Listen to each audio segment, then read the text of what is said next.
Hello, everyone. This is William here.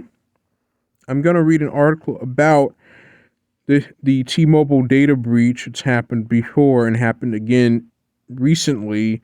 So let me get to the article and I'll be right back.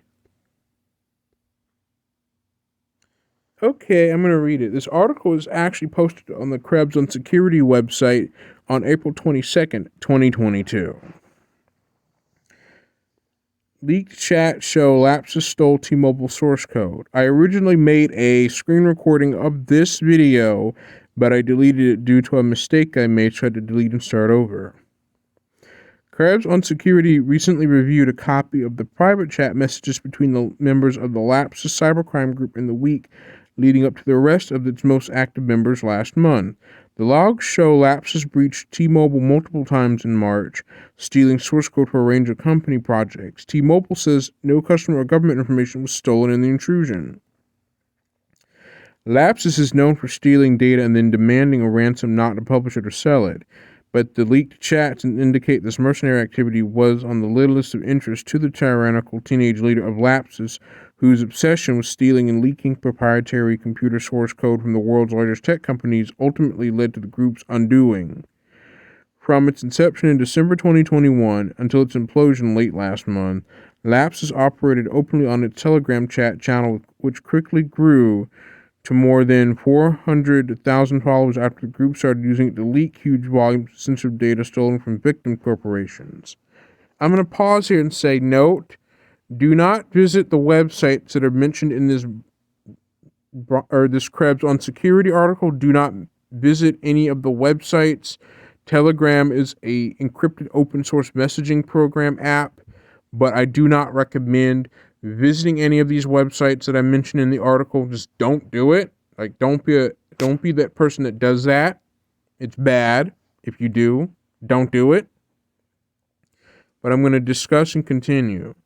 But Lapsus also used private Telegram channels that were restricted to core 7 members of the group. Krebs on Security recently reviewed a week's worth of these private conversations between Lapsus members as they plotted their final attacks in late last month. The candid conversations show Lapsus frequently obtained initial access to targeted organizations by purchasing from sites like Russian Market, which sell access to remotely compromised systems as well as any credentials stored in those systems. The logs indicate Lapsus had exactly 0 problems buying and stealing or sweet-talking their way to employee accounts at companies they wanted to hack. The bigger challenge for Lapsus was the subject mentioned by Lapsus Jobs in the screenshot above. Device enrollment in most cases, this involved social engineering employees at the targeted firm into adding one of their computers or mobiles to a list of devices allowed to authenticate with the company's virtual private network or VPN. Most big companies use VPNs or virtual private networks for security and safety reasons. The messages show Lapsus members continuously targeted T-Mobile employees whose access to internal company tools could give them everything they needed to conduct hassle-free SIM swaps, reassigning a target's mobile phone number to a device they controlled. These unauthorized SIM swaps allowed an attacker to intercept a target's text messages and phone calls, including any link sent via SMS or password resets or one-time code sent for multi-factor authentication. I'm going to click on SIM swaps and I'll explain what this is. This is also referred to the T-Mobile article I'm reading, but this is what it is. Basically, SIM swap attacks are just a way that criminals find a way to steal active paid cell phone service from customers into the criminals' hands to do anything they want with. So I'll show you. I'll basically take you to a definition of SIM swapping, and I'll be right back. Here, I'll give you the Wikipedia long story short. SIM swap scam. SIM swap or SIM jacking redirects here for the S@T browser vulnerability. See SIM jacker. A SIM swap scam, also known as port out scam, SIM splitting, smishing, and SIM jacking, SIM swapping, is a type of account takeover fraud that generally targets a weakness in two-factor authentication and two-step verification, 2FA and 2TSV, in which the second factor or step is a text message, SMS, or call placed to a mobile telephone. Method. The fraud exploits a mobile phone service provider's ability to seamlessly port a phone number to the device containing a different subscriber identity module known as SIM. This mobile number portability feature is normally used when a phone is lost or stolen or a customer is switching service to a new phone. The scam begins with a fraudster gathering personal details about the victim either by use of phishing emails or by buying them from organized criminals or by directly socially engineering the victim. Armed with these details, the fraudster contacts the victim's mobile telephone provider. The fraudster uses social engineering techniques to convince the telephone company to port the victim's phone number to the fraudster's SIM. This is done, for example, by impersonating the victim using personal details to appear authentic and claiming that they have lost their phone. In some countries, notably India and Nigeria, the fraudster will have to convince the victim to approve the SIM swap by pressing 1. In many cases, SIM numbers are changed directly by telecom company employees bribed by criminals. Once this happens, the victim's phone will lose connection to the network and the fraudster will see all the SMS and voice calls intended for the victim. This allows the fraudster to intercept any one-time password sent via text or telephone call sent to the victim and thus allows them to circumvent many two-factor authentication methods of accounts, be they bank accounts, social media accounts, etc., that rely on text messages or telephone calls. Since so many services allow password resets with only access to a recovery phone number, the scam allows criminals to gain access to almost any account tied to the hijacked number. This may allow them to directly transfer funds from a bank account, extort the rightful owner, or sell accounts on the black market for identity theft. There have been several incidences with Twitter CEOs Jack Dorsey, and including some on Instagram and Twitter, with Jack Dorsey's Twitter account was taken over by that method. Another example is in May 2020, a lawsuit was filed against an 18-year-old Irvington High School senior in Irvington, New York. I won't give out the name, who was accused with 20 co-conspirators of swindling digital currency investor. Won't give out the name on that, even though it's clearly visible. The founder and chief executive officer of Transport Group of $23.8 million in 2018, when the accused was 15 years old, through the use of data stolen from smartphones by SIM swaps. The lawsuit was filed in federal court in White Plains, New York, and asked for triple damages. In early 2022, the U.S. FBI reported a sharp increase in money losses to consumers in 2021 and continuing to 2022 from this type of fraud. The losses in 2021 alone were 5 times larger than the 3 prior years summoned. The FBI says that the victims lost $68 million to the SIM card-based scam in 2021, compared to just $2 million in the 3-year period between 2018 and 2020.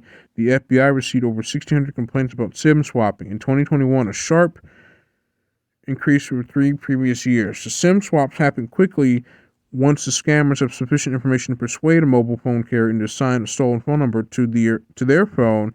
The thefts of money happen when the thieves can receive the two-factor code sent to the proper owner of the phone number. That's basically what that is.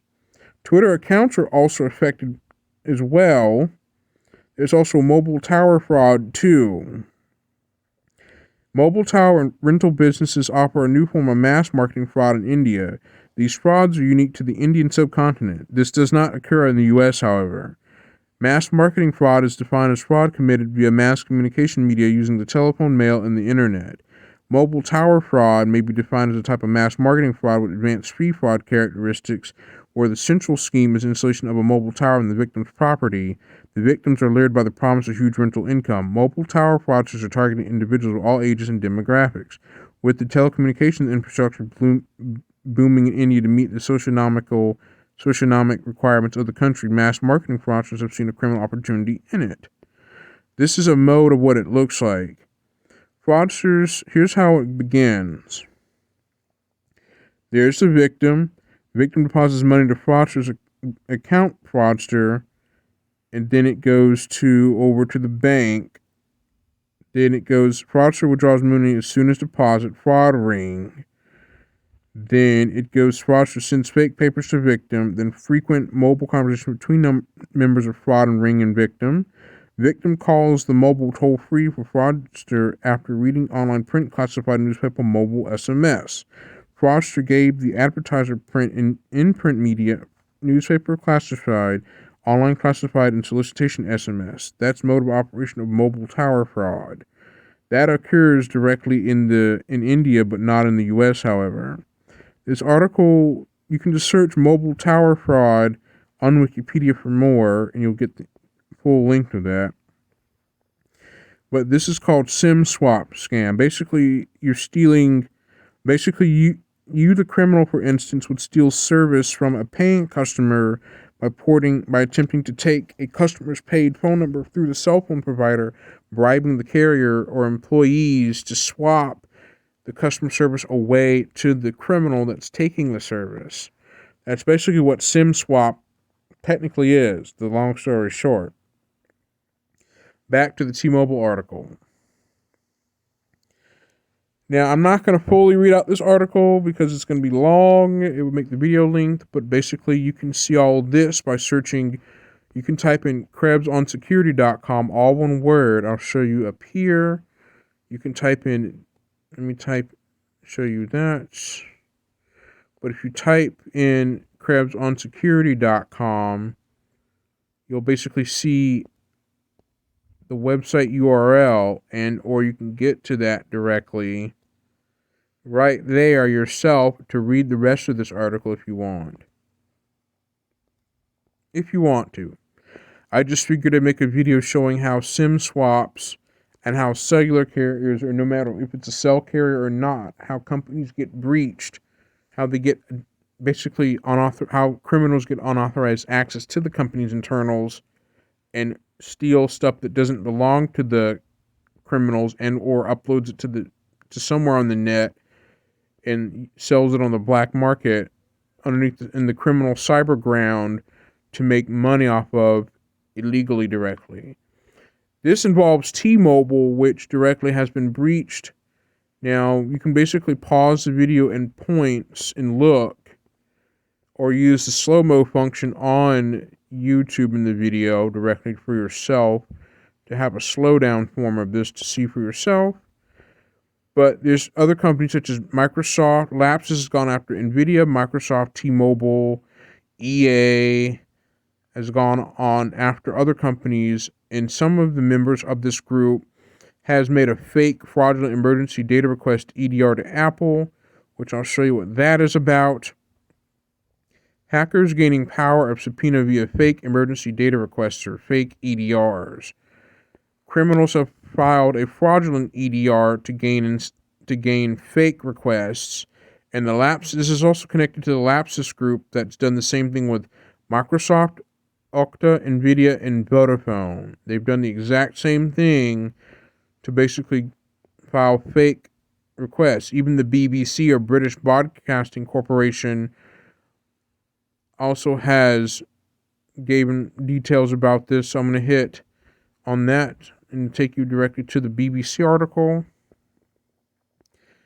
Again, you can just simply look, okay, I don't want to do that, BBC. I really don't want an account. I'm in the US, but not in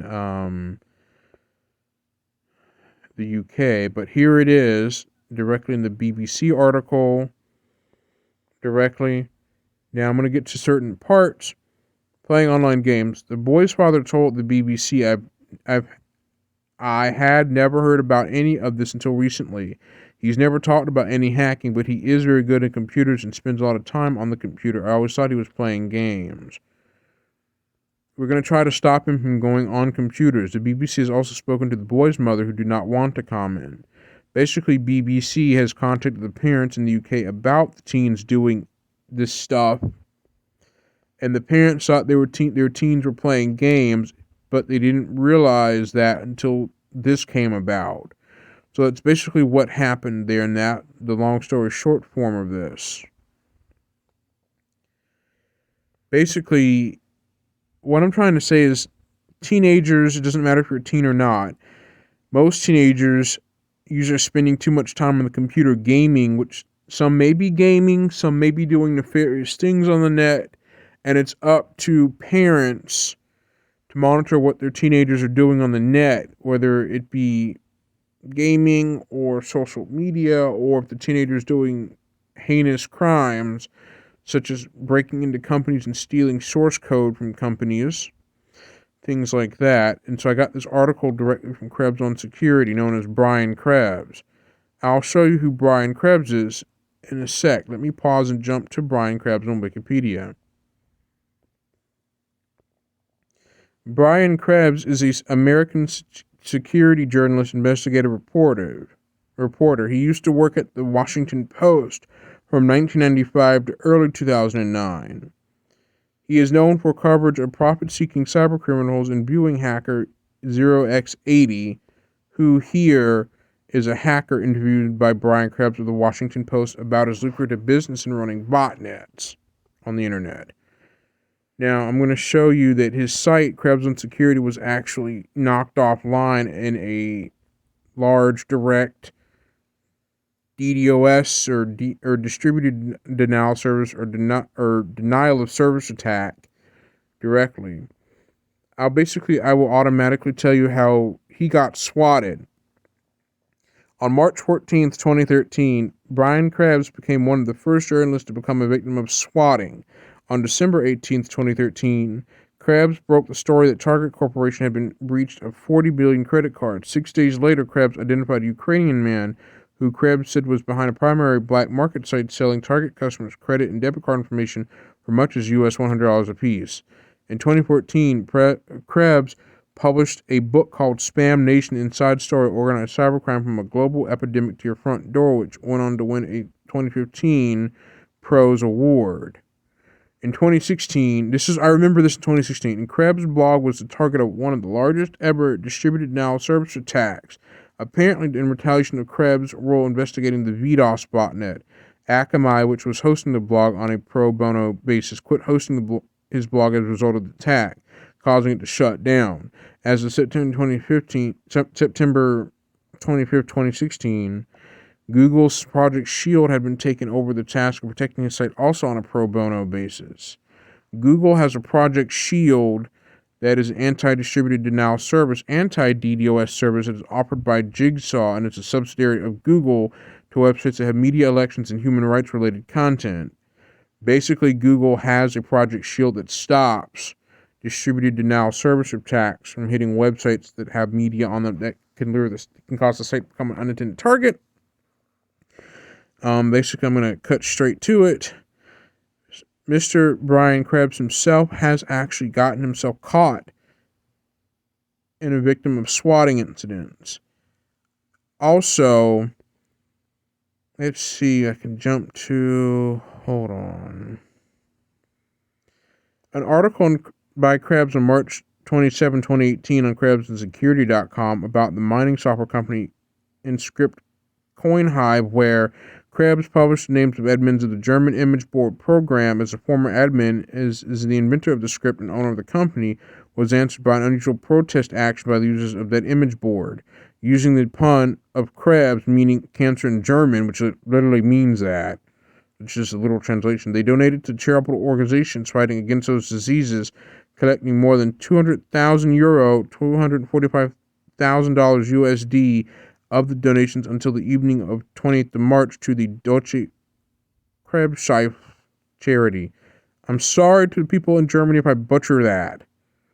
Prior to 2021, his investigation of the first American financial prior data breach led to an SEC investigation concluding that ensuing company disclosures preceded executives' knowledge of unaddressed months-old IT security reports. Basically, that's who Brian Krebs, or Krebs on Security, is the article referenced directly in the video here. Let's go back. So let's go back to the Krebs on Security article. How I know about cybersecurity and tech news is by reading tech blogs or reading cybersecurity blogs that talk about talk about cybersecurity issues. Let me jump to another site I also tend to read. This right here is called Naked Security by Sophos. Sophos is an antivirus company in the UK that made a blog called nakedsecurity.sophos.com. This right here is a cybersecurity blog that talks about cybersecurity problems and what you should do about them to prevent further attacks. This is directly at the Sophos security website. Now, basically, you have the Sophos Firewall Home Edition and Sophos Scan and Clean, a free second opinion scanner for PCs that have been infected. Now, things like that. This is basically it. is free. Softboss Home, home.softboss.com. When I tried this out, this was in beta, that it had a beta trial that I participated in to where I could install this on multiple devices and or use a Softboss account login to manage a lot of security features to a cloud protection on one device for a low price. Earlier, it was known as Softboss Home Beta, where most features that were free in beta are not free anymore after it came out of beta. Here are some free tools by Softboss Security. You've got Softboss Home for PCs and Macs directly, Intercept X for mobile. You've got Hitman Pro. Hitman Pro is acquired by Softboss. It was by another company, but Softboss brought Hitman Pro, the company behind it. You've got Softboss Firewall Home Edition that you can use at home directly. It runs on Intel-compatible hardware, so if you have a spare PC with multiple Ethernet ports and Wi-Fi cards built in, you could turn your old PC direct into a Softboss firewall that you can use traffic shaping, VPN, reporting, monitoring, and filtering and application control to protect your home network through a PC with multiple network ports, and use Softboss Firewall Home Edition to protect your home network for free. Softboss Scan and Clean also is used to scan your computer and clean it. There's also public cloud security. But basically, this is Softboss directly.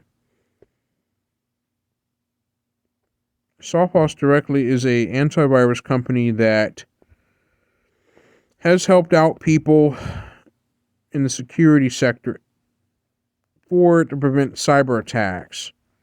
That's where I also tend to read about cyber threats and cybersecurity issues that plague the worldwide net. I do use Linux as a daily OS driver for at least more security. I have tried out Windows 11 on my HP ProDesk 600G1 desktop, and it works, despite Windows 11 saying it's not supported for my computer. But anyway, I decided to go ahead and read about this. Just go to Krebs on Security, all one word, KrebsOnSecurity.com to read more. Anyway, this is William Armstrong signing out. I will see you next time. Bye-bye.